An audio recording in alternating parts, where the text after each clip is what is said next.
think people don't seem to understand the do's and don'ts when it comes to appropriately interacting with people who are deaf and hard of hearing, or how to interact with us in general. So we're gonna get right down to business.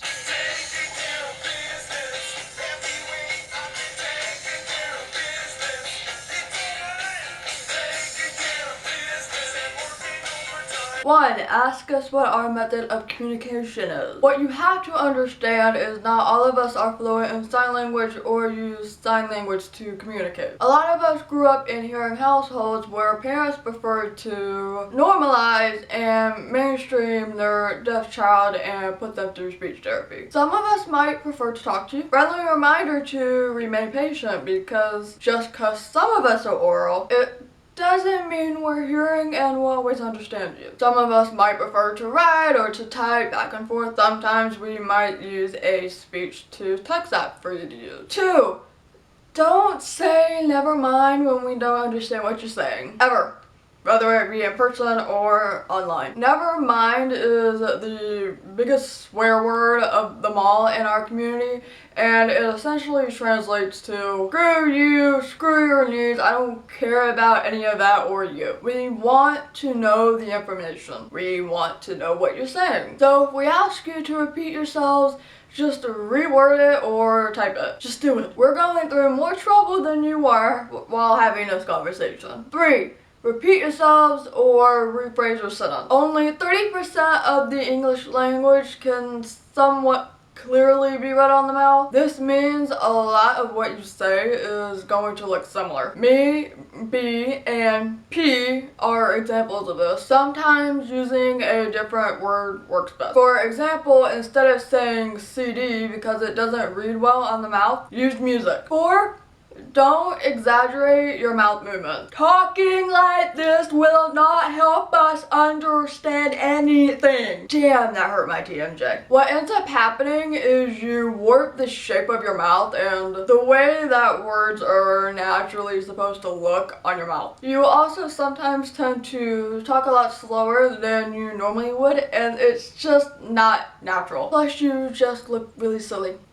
5, do learn sign language. Again, not all of us are fluent or know it, but if we know it, learn it. If you're able to, do it. Even if it's just a few basic phrases. This is very helpful for those of you that work in the food industry. You don't need to be fluent, but learn a few phrases that you would say every day to a hearing customer in ASL or whatever sign language that your country uses, and you might get a new regular. There is a video teaching all the signs that a server should know, so I will link that down below for all of you food industry people. Also, please note that C and PSE are not ASL. 6, don't wave your hands around pretending it's sign language.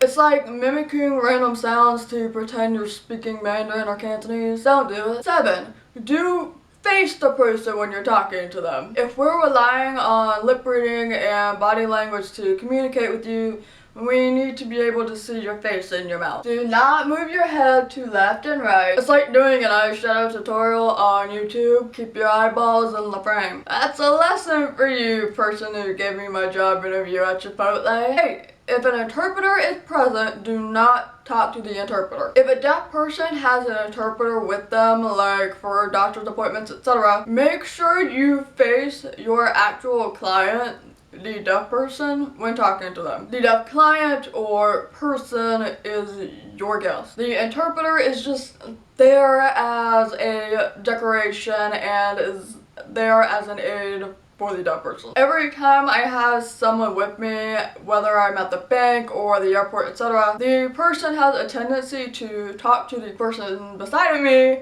even though I'm right there in front of them and I'm the client. They will ignore me and refer to me as she instead of looking at me or talking to me. We are here. We are your clients. Talk to us, not to them. 9, when wanting our attention, do something like tapping our shoulder or tapping on the table. I don't have a table. It's a safe and easy way of getting our attention. Also, give us a second or two to react to that and for us to register the fact that you want our attention. If you already start talking before we focused on your face, we might end up missing some information. 10. Don't throw things at us to get our attention. Because depending on what you're throwing, we could get injured depending on when we get hit. We can't hear it. And we will throw back at you. Harder. 11. Be patient with us. If you don't know our language and we're relying on lip reading, you need to be patient with us. If we're trying to lip read, we're more so helping you or accommodating you, and it can be really difficult. So don't yell at us if we don't get what you're saying the first or the second time. 12. Don't say, you talk well for a deaf person. It's like saying, you're pretty for a black girl, or you're pretty for a fat girl, or you blank for a blank. Not everybody liked to raise their deaf kids as deaf. Those people preferred oralism for their children for their own benefit. So they would put their kid in speech therapy. And even though we would get put into speech therapy to do what they wanted us to do, we would, and still often do, get made fun of for how we speak, what we sound like. Some of us have very obvious deaf accents. Some of us do not. Where are you from? Are you from England? Obviously, England has deaf people, but England and Australia seem to be the most popular places to assume where a deaf person living in the US is from. I wish. Not all of us are successful with speaking, which is why a lot of us are voice off and not voice on. And saying, you talk well for a deaf person is a fancy way of saying, those other people suck at it, but you did it. Good for you. Just focus on what we're saying and not how we're saying it. That's what is most important. 13. Don't go searching for a deaf partner because they're deaf. This sounds weird, but apparently it happens. When Switched at First started getting really popular around the time that Emmett and Bay got into a relationship, so many people wanted a deaf boyfriend because they're so cute and so awesome and so nice. Emmett cheated on Bay, people. I'm not saying we're all cheating assholes, because we're not. But we're not perfect either. Please don't treat us like some fetish. It's creepy. 14. Don't purposely cover your mouth and start talking to test our deafness. People like to do this to be funny, and I don't know why. Purposely testing us and removing access from the information coming out of your mouth is rude. You might get slapped in the face. And last but not least, 15.